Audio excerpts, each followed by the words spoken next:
Welcome everyone to Politically High Tech with your host, Elias. I have a newcomer. I like it actually getting a lot of newcomers. I feel like I was relying on the reoccurring guests a bit more. Maybe that's just me. It was probably like 20% reoccurring guests. Maybe that will drop.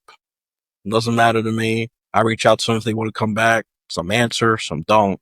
Hey, everybody's busy. You can't be entitled. I mean, if you want me to wish that I could pull a gun and go through the screen and threaten them to come, well, then you got a crazy imagination. I wish I could do that too, but I can't, and it's probably for the better that you can't do that. Let's just say that it's for the better. This is why certain things are not allowed. Okay, so I have a new guest here, and he's gonna get into the technical parts. This is stuff that I don't talk about a lot. I talk about the news, about what the left is saying, what the right is saying, and sometimes the center or the libertarian if I got time, or just debating the guests. Not debate.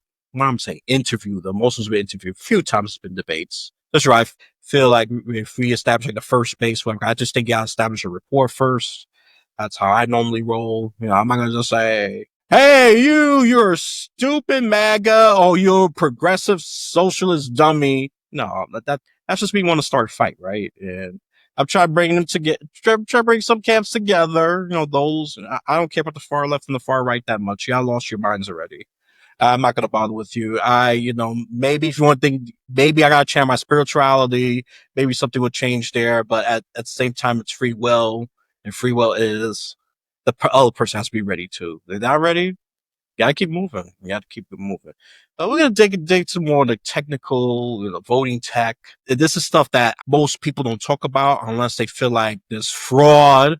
Election integrity is tainted, all of that. And so far has come from, I'll say one more, according to the mainstream media, let me just frame it that way, because the left talks about it too. They're all on the agenda, but the mainstream media points to the right doing it, especially with the 2020 elections. Look, I'm just going to say like it is. It was weird. It was flawed, but I still believe Joe Biden is a legitimate winner. And I'm no fan of Joe Biden. I'm going to stand by the facts. I'm not a fan of Joe Biden. I vote for neither candidate, but I stand by the fact that he won. Okay. And there's certain people on the social media left, I'm going to call them, said that, the election was stolen for Kamala. But you see, that's not Democrat Party. That's just a few people who think the election is stolen. Give me the receipts. Give the people the receipts, right? Take it to court. Okay. Do things like that. Don't just spew it out on social media. You sound no better than the MAGA people who said that, Trump's going to be president. Biden's going to be moved aside in a few months. No. You crazy? And I was being spewed for a while. I think election integrity is very important. I don't care where you lean. I don't care about that as much. We just want elections to be fair and secured. I'm sure everybody could agree with that unless you're anarchists and you want to overthrow America. I will be more than happy to actually debate you and probably shut you down or even humiliate you from there. If you're extremist, then I'll be more than happy to debate you, because you may shout, you may go crazy, but you're not smart. And that makes me confident to debate you and make you look stupid. But anyways, enough of my random monologue here. We gotta set things straight, okay? And let's introduce Christopher Baum. Did I say the last name right? Yes, you did, sir. Okay, very good. Look, I don't mind correction. I don't mind it. It's not about my ego. And this is why I say people who are the true fighters of misinformation, you have to be willing to be corrected. Sometimes you're going to be spreading misinformation that you're not even realize. Okay. And you have to put your ego aside. If you think you're right all the time, there's something clearly wrong with you. Okay. But I'm not going to get into that. This is not development. We're not going to talk about how we could tackle those kind of issues. We're talking about the voting tech and whatever else happens from here. So let's start with this very easy question. What do you want the listeners and the viewers to know about you? What I want the visitors to know about me and the listeners to know about me is that I am dedicated to making sure that elections are fair and that the people who vote have their votes counted and counted exactly correctly and exactly once. And I'm trying to beat the record for the shortest intro. Wow, I think that might be the winner. I gotta really check and do an analysis, but I think that's a gold medal already. If I'm being a little humble there, yeah, that is not even a freaking minute, man. It's like barely 10 seconds there. I don't know. We might have to do a reward for a shortest intro, and I think this is a winner here. I don't know if you want to compete with that. I recommend you don't. But I free will, right? Yep. You think you could challenge? You think you would just say, if you just say just your name, that doesn't count. You just said his name, a very clear, concise, short mission. That's all is needed. Those are your rules, okay? For future guests or returning guests. I force you to be short about it because they kind of know who you are. We can link the previous episodes. Yeah, so I kind of treat you not as good from there when it comes to intro. All right, enough of my yammering. A lot of the partnership I see there are New York based, and I'm sure there is it's probably larger than that. Correct me if I'm wrong. Do you just do local and state election? We are bringing a couple of systems to market. We're going through the process right now for certification to handle national elections as well and private elections because people forget how many private elections there are.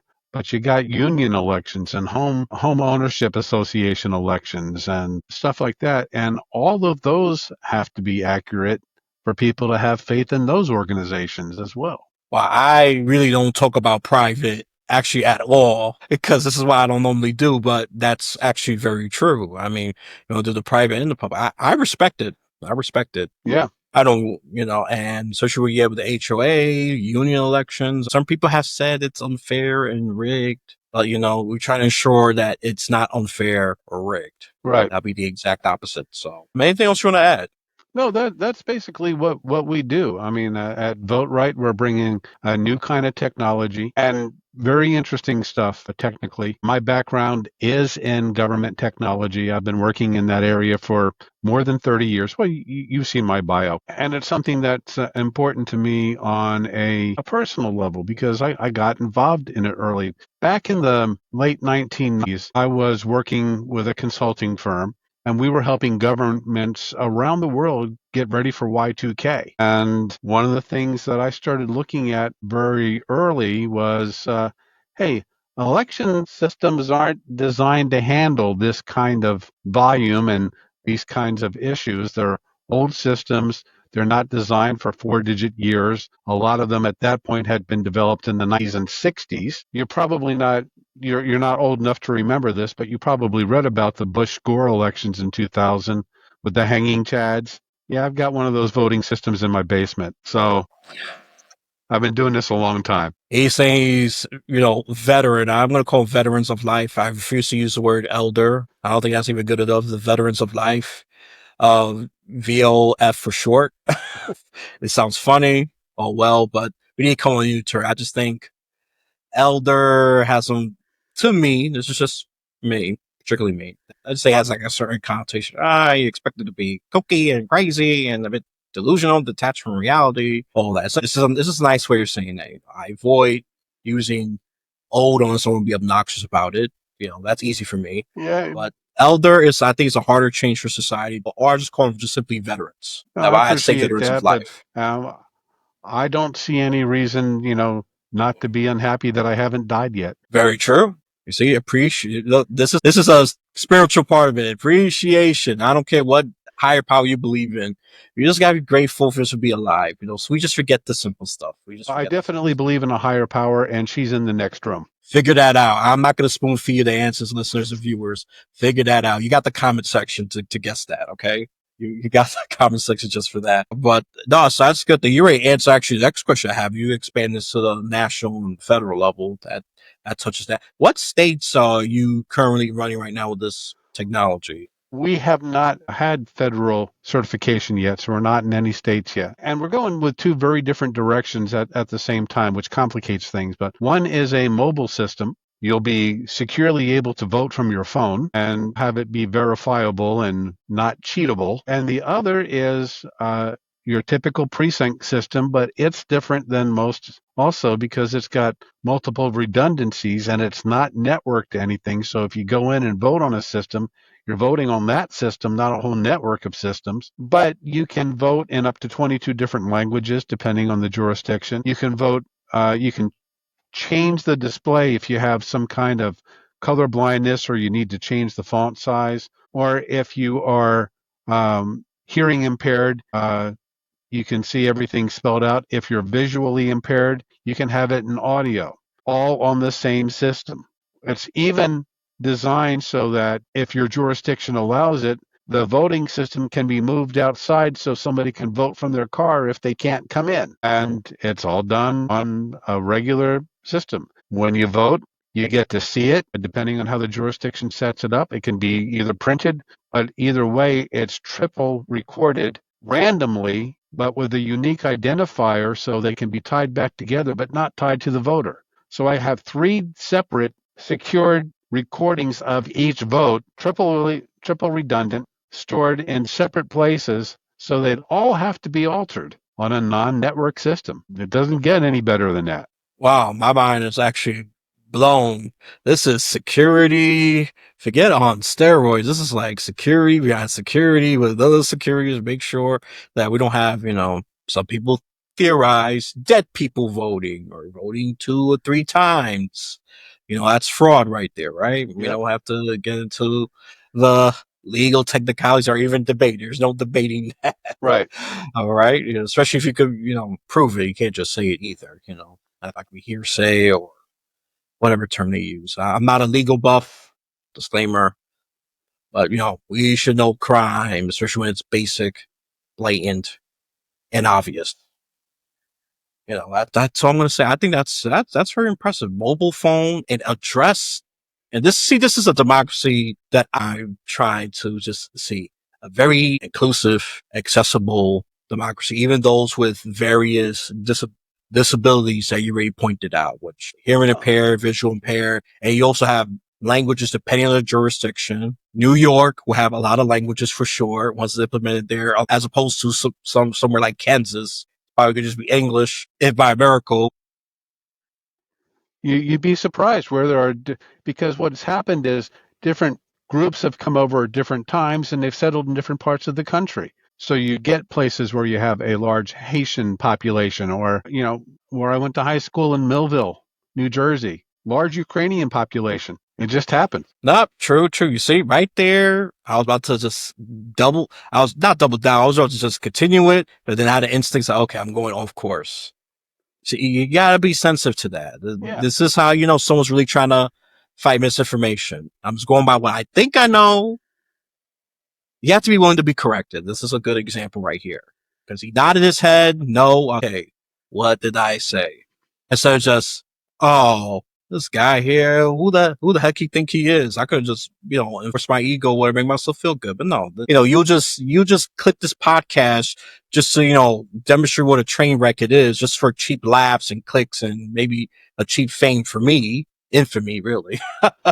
Also, look at this unhinged podcast. Oh, his ego's through the roof, man. But no, see, this is, I will say, very good example of me being true to my word, combat misinformation. I unknowingly would have spread it, but it's a good thing how to be sensitive. So it's true. You never know, because I check upstate. Let me just use upstate New York case. Not as diverse, but Spring Valley, the Haitian and the Mexican population are huge. Yep. Huge in that area. They way outnumbered, I would say, Caucasians, in some parts. I mean, I was just shocked just to see that. So I thought upstate would just be, I would just assume from the city, 99% white people, and I'll be lucky just to find a minority. No, the minority was actually very easy to find. Yeah. That was to my shock. And I was just say, oh, okay. There was Haitians and Mexicans in Spring Valley, New York. This is upstate I'm talking about here, not New York City. We ain't no New York City's diverse. Well established, overly established. I'm talking about parts of upstate New York. That's, it's not even be considered in the mainstream consciousness. They just think all of New York is in the city. That, go And ahead. it's funny, and it is strange to me. I've had the privilege of being in a lot of places around the world and in a lot of states. The second best Thai food I ever had in my life was at the airport in Bangor, Maine. Turns out that there was a family had moved there and saw an opportunity. They had come over from Thailand and opened up a Thai restaurant. Figured, if they were in the airport, they'd get a bigger, and it was wonderful. It's like I did not expect to find a great Thai restaurant in Bangor, Maine. You'd be surprised. That's what's so good about traveling, right? It just opens up so much horizons. I cannot stress it enough that you'd be shocked. Sadly, TV has brainwashed a lot of us, including me. I'm not immune to it. Just because I'm a host doesn't make me special. We just think the world is, perceived a certain way. We just go with that because we don't have anything to replace it. But once you go in there and experience it, this is interesting. Some things may be worse than you expect. Some things can be better than you expect. Some things can be, pleasantly surprising. Let me just say that. And some places are, and some places be more diverse than you think, and states like I like to visit Maine at one point, but you just can't go by what TV tells you. It's such a limited respect. It's good. I'll say it's a good starting point, but traveling there would really just enrich the experience. Unless, I don't know, you want to just stay home and just be addicted to the computer, burn your eyes out, and just be a troll or all that.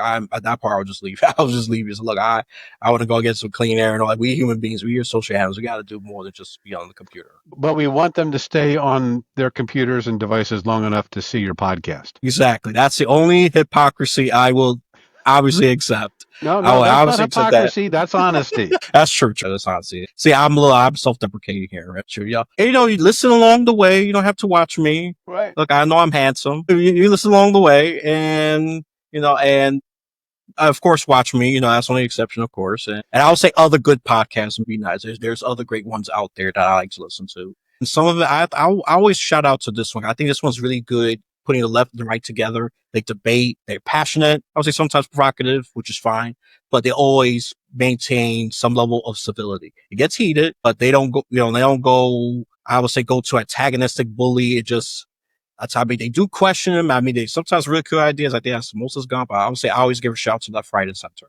I think it's a very good show. And people should really check them out. I don't know pro on other podcasts, but I'll say that's a very good one just to improve political discourse. I decide sometimes to censor host. Sometimes I think he's a little biased on the right some issues. Sometimes I think he's a little biased on the left on some issues. But hey, nobody could be perfect. But otherwise, I think he does a great job facilitating conversation. That I cannot take away from the censor. And I think that's important. I mean, when I was taught economics in college, it was team taught. Two guys, one was a conservative and one was a communist, and they team taught economics. Wow. Oh, that's great. Yeah, because sure, communists have their way of thinking, and the conservatives got their way of thinking. The fact that I was able to argue together, see that's amazing. See, you could debate ideas, you passion your ideas, but I don't love the person idea, say, oh, you're communists want to take everything away. That'll be the conservative, or the communists, oh, you selfish conservatives, you just want everything to run rampant, and you don't care about other people. You're too cold.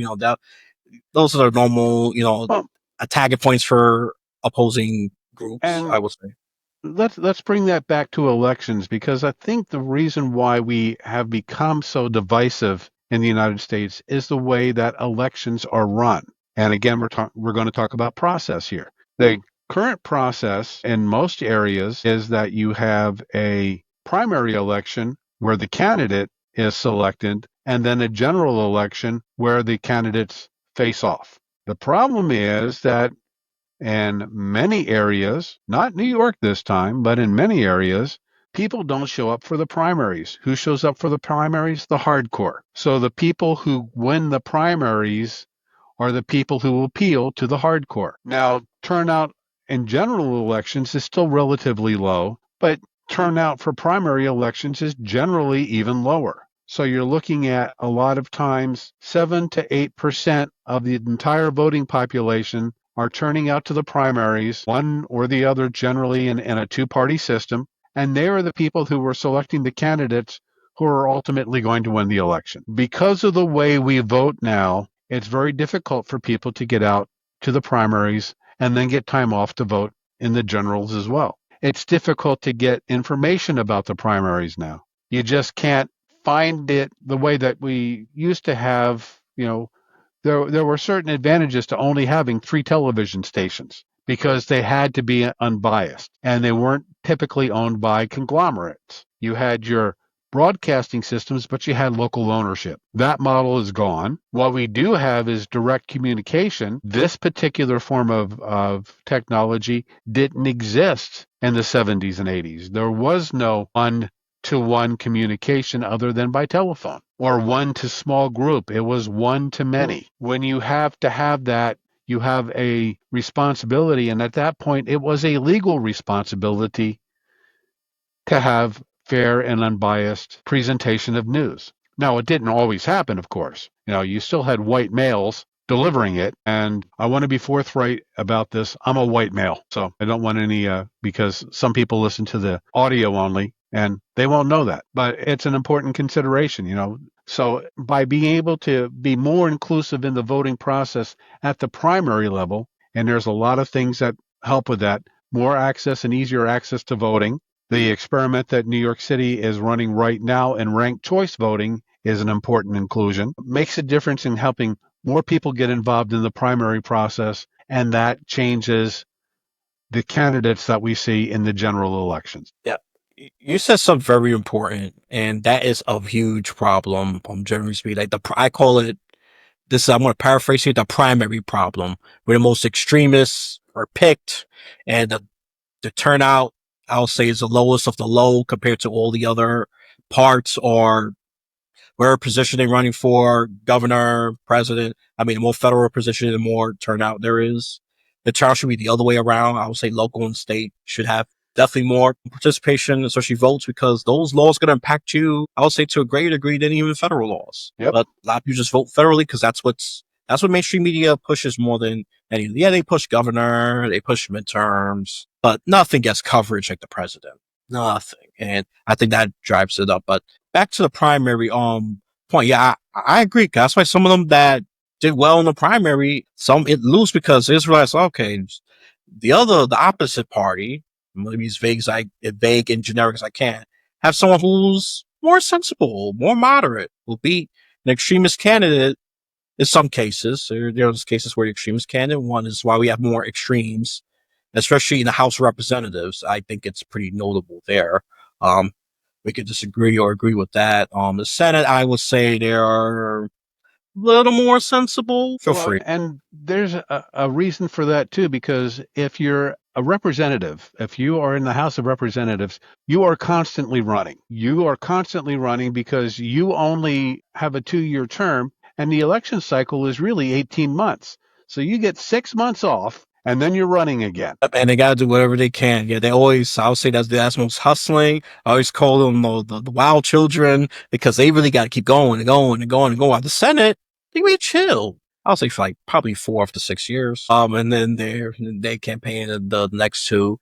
And the Senate, I would say Senate is a good position. I will debate even at times is better than the president. I don't have term limits. My Yep. terms are longer. And of course, they're represented by the state. Right. So I think they have to moderate their positions a bit. Like the House of Representatives, you just represent that particular area. And then if your cockamamie ideas are popular enough, you'll make it through the House, but you might be filtered out by the Senate because someone's like, oh, Yeah. you believe in those space laser crap?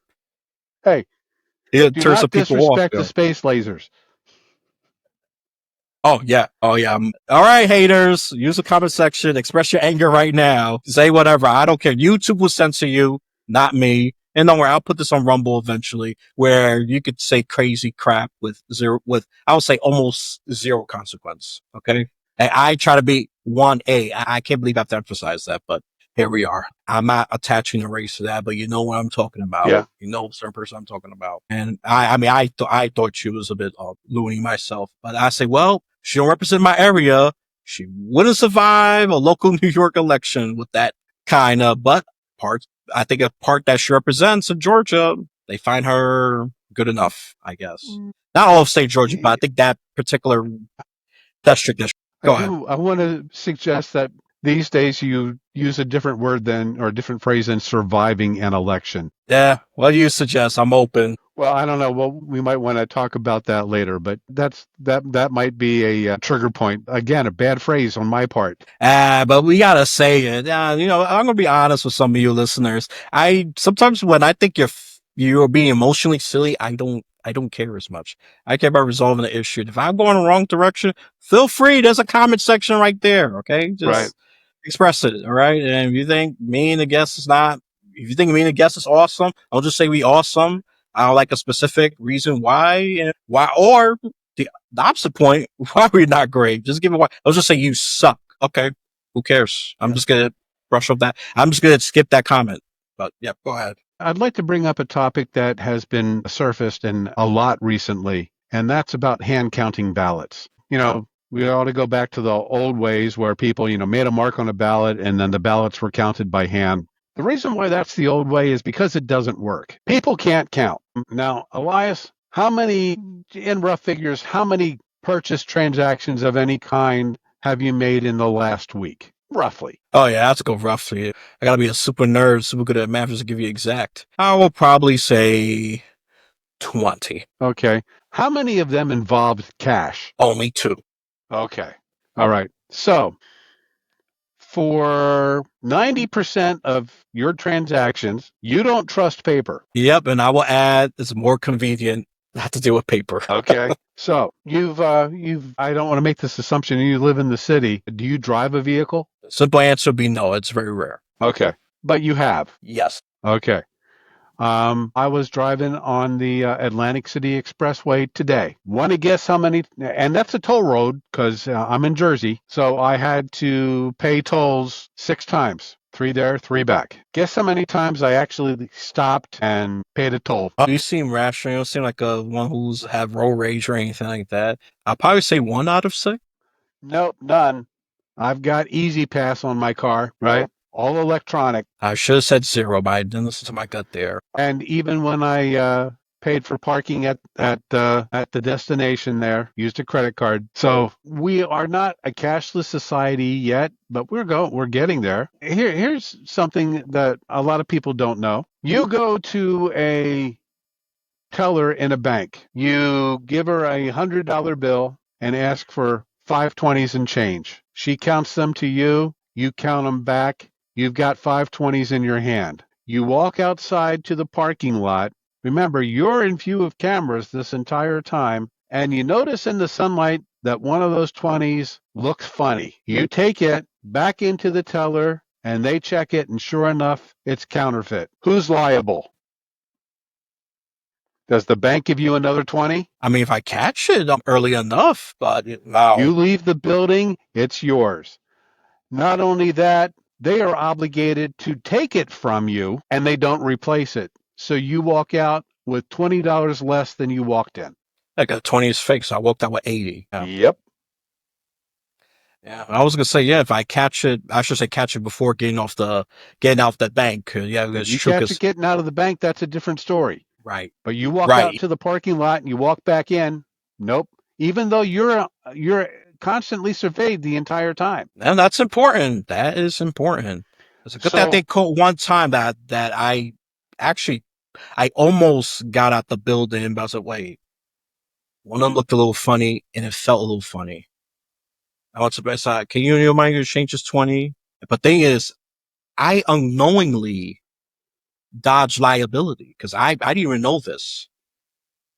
I was like the banks was always, liable, but this is good to know. So we don't trust paper in any other part of our society. We don't. Now, the way that ballots are supposed to be hand counted are there is one person from each of the major parties there and one person in charge of handling the ballots and one person who's a recorder. So it takes 4 people to count each ballot. All right. Now, what makes a paper ballot valid is that it does the choices of the voter are clearly marked, but there are no other marks on the ballot to make it distinguishable. Okay. So you go to the polling place and you mark your ballot properly and you get the bottom and you're a proud voter, you sign your name at the bottom, that ballot doesn't count. All right. How about this case? You go in, you mark your ballot, and you want to be careful about it. So you're looking down the ballot, make sure that you voted the right time, right way in each race, and you're putting the little pen dot next to each one as you're going down, like you do on a checklist. That ballot is now invalid. It has a distinguishing mark. Okay. So anything like a heart symbol, my own name, or any cursive or shapes or whatever, any Right. distinguishable, Right. it's no good. Doesn't count. You only fill in the block a little bit. You don't color it in, you put a check mark. That's now subject to interpretation. Now, let's say that you are one of the people counting ballots and, you've got 2 different parties. We'll call them purple and green. Now, there's really a green party. We'll call them purple and orange. Okay. All right. Trouble is, you live in an area where it's 90% orange. So somebody volunteers to count for the Purple Party, but they're really not a Purple Party member. So they have to pretend to be. Now, they can be an honest person and probably are, but they're going to be looking at that ballot through a certain lens. And if there is a distinguishing mark, yeah, okay, I'm sorry, this is a spoiled ballot. It can't count. Or let's say that that person is nefarious. All right. So I'm counting the ballots and I'm wearing nitrile gloves because I don't want to be handling all that paper that other people have handled. Right. And I take a little marker and I mark the side of my thumb with that marker. And every time there's a ballot that I don't like, I hold it a certain place and I just roll my thumb a little bit. Now there's a mark on that ballot, and everybody's going to see that there was a mark on that ballot. Because when I hold it up, it's going to say, hey, look, there's a mark on this ballot. People were stealing elections a long time before we had voting machines. In fact, the whole reason why voting machines were invented was to prevent this kind of thing from happening. People are bad at counting. Now, let me give you a different example. I want you to count for me. Okay? From 101 backwards by threes. Go. All right, so 101, 98, 95, 92, What time is it? 842. Okay, what's the next number, please? God, that's in. No, it was 92. 88. Yeah. Oh goodness. Yeah, we get distracted very easily. We lose track. Yep. Make us bad counters. And I was just asking you to count one thing. Yeah. You're looking at a ballot where you've got 17 races and you've got five. You've got your two main parties, but you've got three other parties. You got your Green Party, your Libertarian Party, your whatever party, and your write-in votes. We can't do it. We're just lousy at it. So, Math majors, do you feel offended yet? math major. Debate alert. Debate alert. But I have actually an arts degree in mathematics, which qualifies me to paint by number. I have a beautiful number one, a number two, for the American flag. There you go. At least make math interesting, I guess. So voting on paper is a bad idea, particularly for big elections. Now, it's a pretty good validating choice because it doesn't take very many ballots, randomly selected ballots, to certify that the whole thing is okay. Statistically, I can show you that, you got 800 ballots and I need a good statistical sample with, plus or minus. I can put that in the calculator and say, all right, this is the amount of ballots that we need, and we'll count them. And we'll count them three times. And hopefully we'll get the same answer three times. You don't usually. The other thing is people forget how expensive it is to have that kind of labor. Like I said, we've got a situation. Shasta County, California, looked at doing a full hand count of the 2024 presidential primary and estimated to count the 53,000 ballots would cost $6,590. I'm sorry, $659,000. More than $500,000 to count the ballots from the primary. Yikes. Okay, so I'm going to guess that there were more than 3,000 ballots cast in the mayoral primary. Yep. A lot. Well, you say we're bad at math, and yeah, I never say I'd be a math major, so I don't feel offended.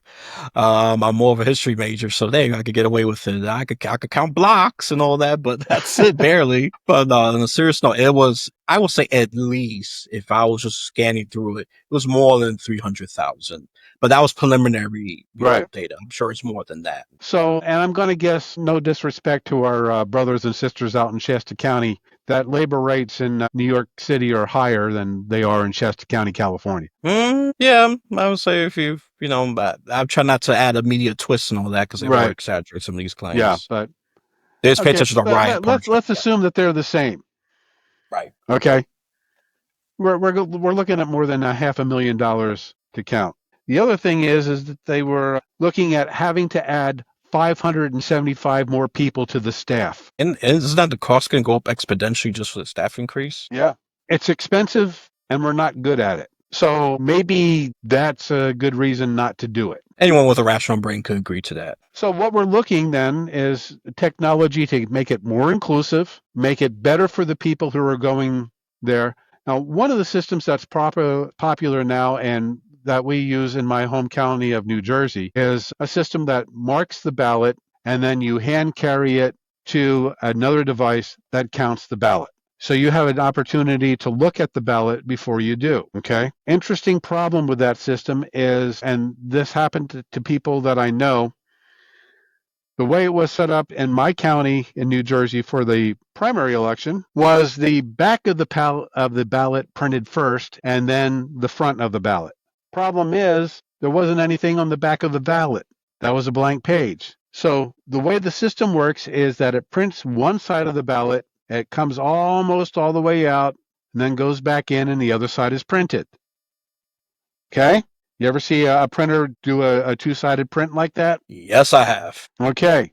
Voter training was not particularly good, so a lot of people grabbed it when it came out the first time. So they now have their ballot, but it's completely blank. So their vote doesn't count. Yep. And this is So not nefarious. This is just what? Poor training. it's poor training and people not looking at the consequences of the decisions that they're making. Yeah, being not careful, being careless, and just, I don't know, being impatient, or whatever it is. It's like, oh, okay, it's done. Or assumptions, really. Right. Yeah, I mean, it's not like the election was, it's just, this is why I always say about some election. I'm sure processes have been flawed.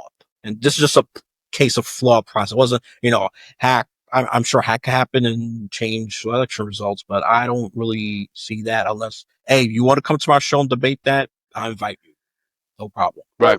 But I haven't seen that yet. But I'm sorry. Go ahead. I think I No, interrupted you. but that's the point I wanted to make. So what we need are systems where there is less handling, but still ensure verification, And make sure the machines could count. and make sure that It the was good. machines can count because the people can't. Yeah. And there are elections right now where people are saying, well, the machines are tampered with. The machines were tampered with. Okay, we've got the ballot information from those machines. We can get another machine from the same manufacturer. There is a what's called a golden copy of the ballot, which can be verified independently. And then you put the systems through and say, all right, identical machine, handled by different people, same software, same file, same results. And you can do it for a whole lot less than $500,000. Effective and, well, cost effective and just simply better, right? And it could save us some. Well, not, and it increases the faith in the integrity. Right. And then you do a statistically correct sample to make sure that those results are valid too. And now you show good chain of custody all the way through with the information. That's how you run an accurate election. But the key to the process at the end of the day is making it easier for people to get involved. And the problem with that is that force has to come from the people themselves. Losers of the election have little power. Winners of the election generally have no reason to change it other than to secure their position in the future and that of their affiliated. And that's why change is difficult. That's the simplest way to put it. Because winners have no incentive to change. They want to secure and maintain that power as much as they can. And the losers, well, they don't have power. Oh, that. I mean, the reason I'm repeating that, because I just think it's so basic, but so fundamental. It's so profound. We need to understand why things are difficult. Not just say, oh, it's difficult. I give up. We should at least know why. I emphasize some points because, hey, there's things I'm willing to debate, but it's so profound and true. I'm just gonna shut up and just take it. I know it sounds wrong to some of you people. Get out of the gutter. Just absorb that information. Absorb that wisdom instead of just challenging everything. It's good to challenge. Just use your better judgment is all I'm saying. And you can be courteous about it. I'm not going to go to the term respectful because in my world, people have to earn my respect. But they deserve courtesy until they prove otherwise. Fair enough. I mean, I was raised with that, but a lot of people challenge it. But I'm not going to get into a whole personal story with that, though. But yeah, I think respect must be earned. And to me, it makes sense because someone could just come there, act the fool. They'll argue to death that the sky's orange.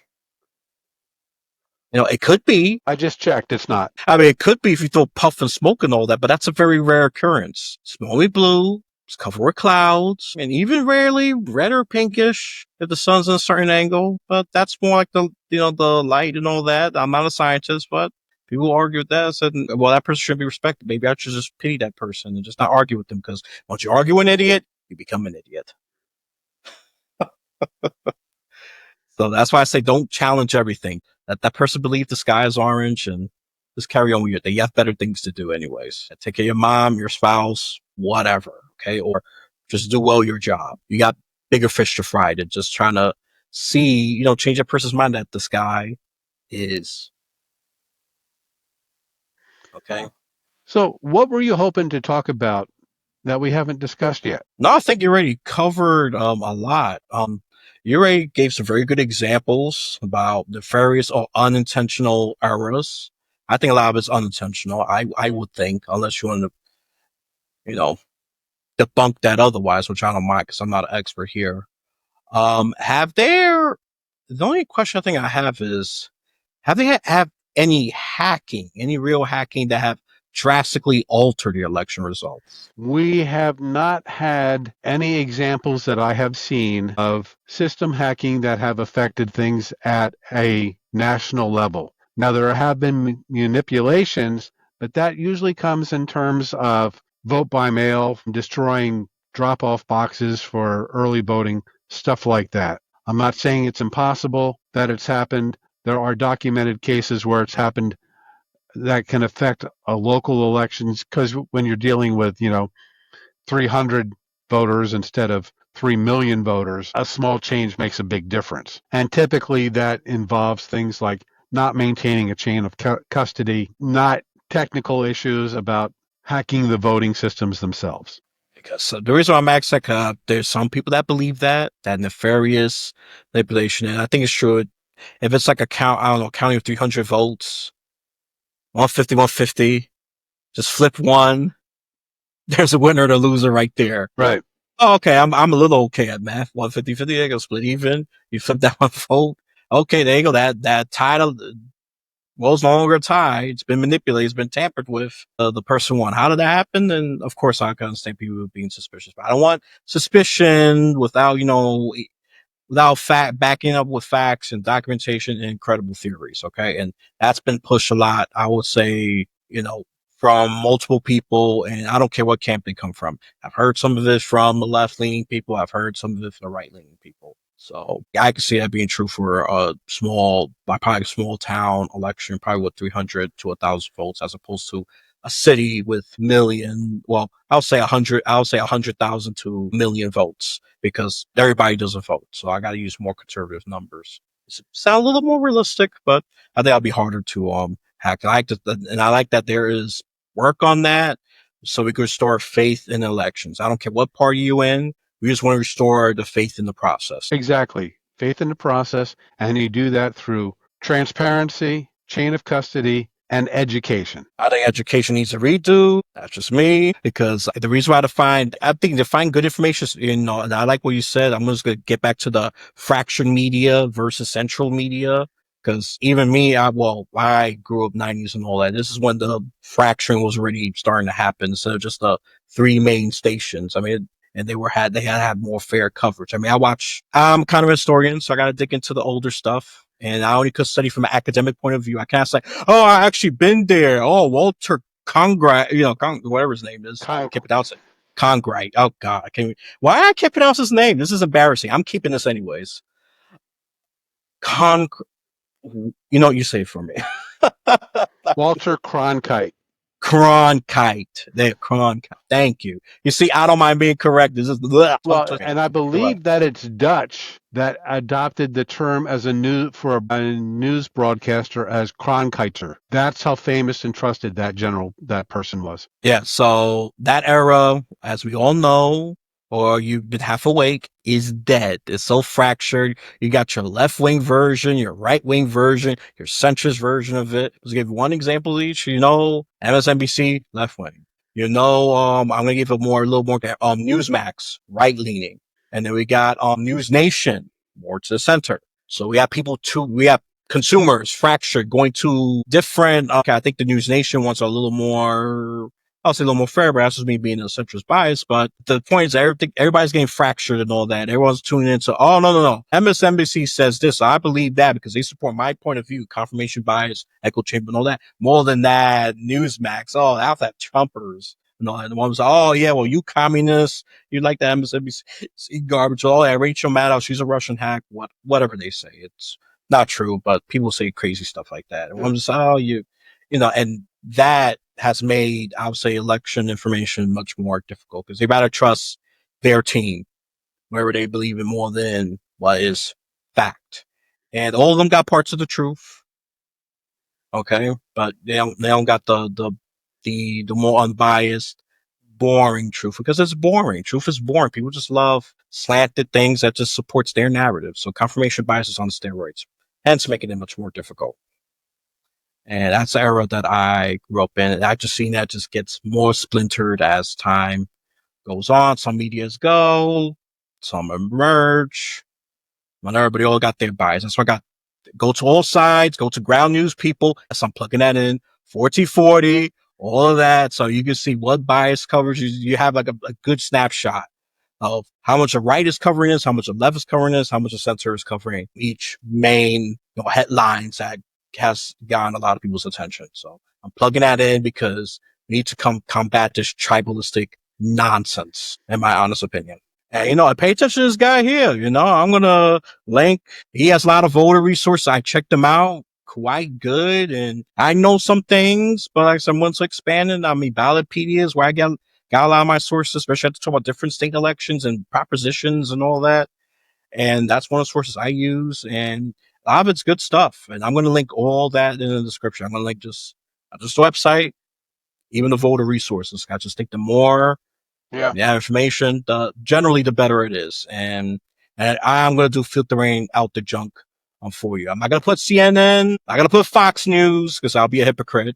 But if they're part of that conglomerate, well, I'll be ground news and all that. Just know that their coverage slants to the right or to the left, whatever. Okay. And we need to combat that. You can have your opinions. I'm not against your opinions where you think it's better. It's just being in your own echo chamber and just treating like a sports team or, I don't know, or tribal war conflict. It's not helping this country. It's destroying it. And we need to get back to at least debate ideas and see which one comes out top, or maybe it'd be a mesh of the two parties, whatever. We need to get back into that. So I'm happy I didn't talk that much because I normally like to talk that much when there's a guest here, because I want the guests to talk because some do not return. And I got plenty of episodes where I could talk. So that's why I don't feel insecure to keep rambling.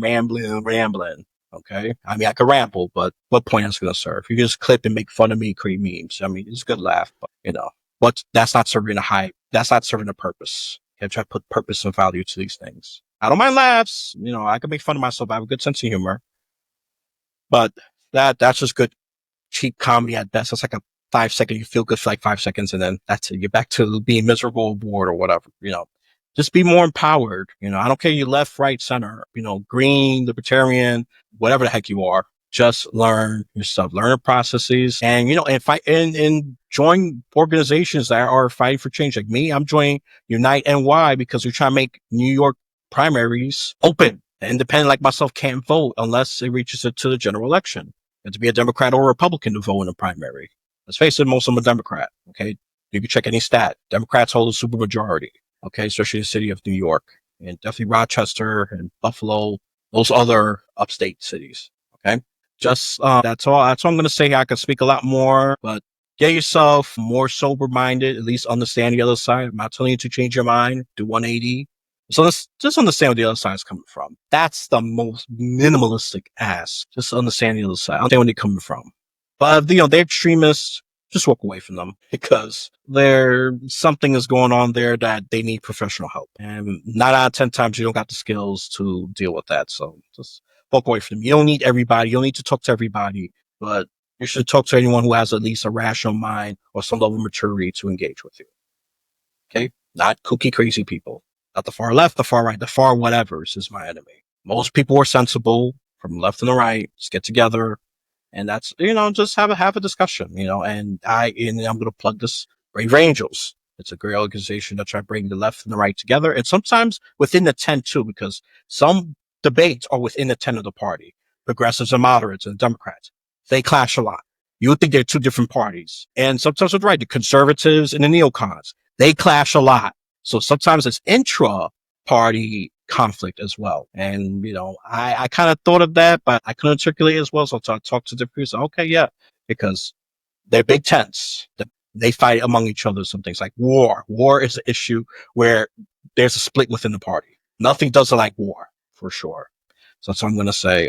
I think you actually answered all my questions. Actually, more efficient than I thought, which I don't mind you going on, to be honest. I'm for it. So, your answer. Anything else you want to add before I wrap this up? No, the only thing that I'd like to add is I want to say thank you. This has been a great opportunity for me. I think that you're sending a good message to people, and I appreciate that. I do want to encourage people to please vote in the primaries, even if it's not on one of my systems. But get out and let's show the world that we're rational. And Yep, set an example. Oh, I'm sorry. Go ahead. I was going to say, and thank you. And maybe we'll do a follow up, and we'll see what comments come up. Yep. And I love the comments, the lovers, the haters, the skeptics, the critical thinkers, or the friendly ones, whatever. Just adds value to the conversation. There's a comment section for that. Okay. I do welcome your comments. I'm actually serious about that. Sometimes I tell you I have fun with you or be jokingly mean, but seriously, I value your comments, and especially if it's constructive feedback. It's not, oh, you're great or you suck. I don't value that.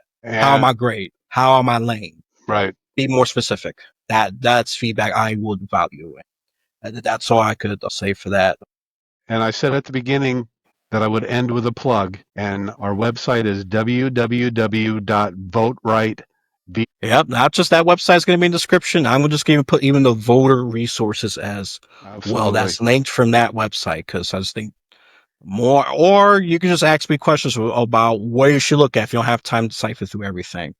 That's why I have, brief sources like I would say like ground news again, concise. I'll say I'll even put it on the new paper. The new paper is great. They're just short, straight to the point. The longest read is gonna be like 5 minutes, and then you filter out. If you don't care about the stocks, you skip that. You care about politics, you read on that more. You care about tech or culture, you read in those sections more.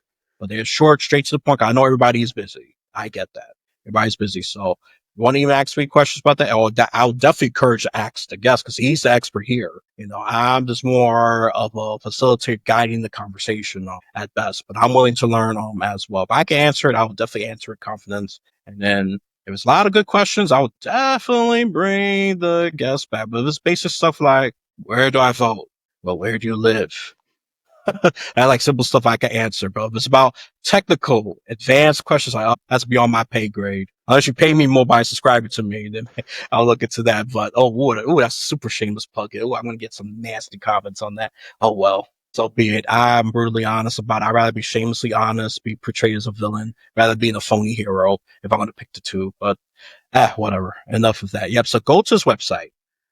Go there. It's going to be a link in the description, and you just click on it. It will take you there because this is important. This is very important. This is not, I don't know what example come with. This is not about which celebrity sleeps with who. Who cares? It doesn't affect your life. That's just gossip for you and your friends. This is important. This has impact, massive impact, especially local and state elections. Federal elections are important too. I would say local and state elections even have more consequences, more impact in your life. So I want to encourage you to vote in the primary, general election, especially in local and state. I'm not pushing federal as much because I think they got enough voters, but I will not argue if it gets more voters. But I just think you need to pay attention more in the local and the state level because that's where the turnouts are even lower, especially local elections. It's so low. Like the mayor race, I think for Mayor de Blasio at one point, it was like a very low percentage that voted. And that was just disgusting. I said, this guy shouldn't have won the second term. That's my opinion. But he did. That's a low turnout. Prior to ranked choice voting, of course, which I'm for. And I've got one more thing to add. Early voting is so important too. I think early voting has made it more accessible too, because very say people have to take off from work. I think that does that. And some people's arguing against that. I said, no, no, no, no. I'm for early voting. I'm for whatever makes democracy accessible and more inclusive. I don't sign left wing to you on that issue, but I don't care. I just care about democracy being more inclusive to everybody. That's a true democracy. Not democracy for a few. That's oligarchy, plutocracy, oligarchy, or technocracy, whatever you want to throw in there. No, we want democracy. Okay. Not all these other, not oligarchy, anarchy, all these other forms of government. We want democracy. And I would say it should require people as optional, but we should, the will of the people push for these change. You can't just expect change to happen all, randomly. We need more people for change. That part, I want to emphasize that again, because that's very important. Very, very important. I cannot emphasize that enough. Oh, He's humble with the plugins. I mean, I guess I plug in 5 things and that's fine with me. I don't really care. I encourage plugins, but I'm going to do my shameless plug. I got multiple things and normally the host is humble here, but nah, I'm not that humble. Join Podmatch. Okay. Great to organize. It's great to connect with me and it's a little more organized to me, but I've learned how to use other websites and learn how to be not lazy and read through the emails, sift through the emails. But I always say join Podmatch. That's the product I use to find guests. This particular guest is not for Podmatch, but that's okay. He's still a great guest nonetheless because I read through people and all of that. And trust me, there's a lot of them that weren't great. Some were just nonsense. And I just, I try to respond to them, but they didn't bother engaging. So I got to just drop them. But he's the exception to the rule. Him and a few others. That's not Podmatch. I say they provide great insight regardless. So I got to branch out a bit more because after a while, that pool gets a bit, you know, the pool dries up and you got to find other sources at one point. So, but I'll say join Podmatch. It's, you have your one page, everything set up right there. You can link your sites. You don't like chains of emails back and forth, then Podmatch is a great solution for you. And you can try it for free too. Okay. I got my unique link right there. And then for donations, reoccurring, $3 a month. You'll access to my embarrassing old content. I didn't know what the heck I was doing until I got better at this thing. Come on, 5 years, a podcast should be doing better at this point. I'm more of a focus and a mission. I just do random stuff and stale, and I got my own opinions of that. But if you want to if gamers, you're welcome to come. Maybe I'll change my mind if you convince me. But as of now, not that important for me right now. That's why I talk about technology, AI. I think that's a greater impact, and it affects games as well. And what else I'm gonna say? Yeah. Now to use your YouTube Rumble stuff. Like, comment, subscribe, share, use the comment section if you need to express yourself. Just know that you may be open to censorship or embarrassment. Okay. If you're brave, feel free to do so. But in Rumble, your possibilities of being censored is a lot lower than YouTube's. I'm just being brutally honest. But I encourage you just to do both if you feel, if you want to do it quick, it's YouTube. Always go YouTube first, and eventually it'll land on Rumble. Okay, so that's all I'm going to say about that. And then final, the audio people only. Go bus route. Go to Apple Podcasts. That's the only reviews I read. Give constructive feedback. Say why it's great, why it's not so great. Give an honest 4, 5 star, or even lower than that. I mean, it's okay. I'd rather have an honest review rather than that perfect 5 star. Come on.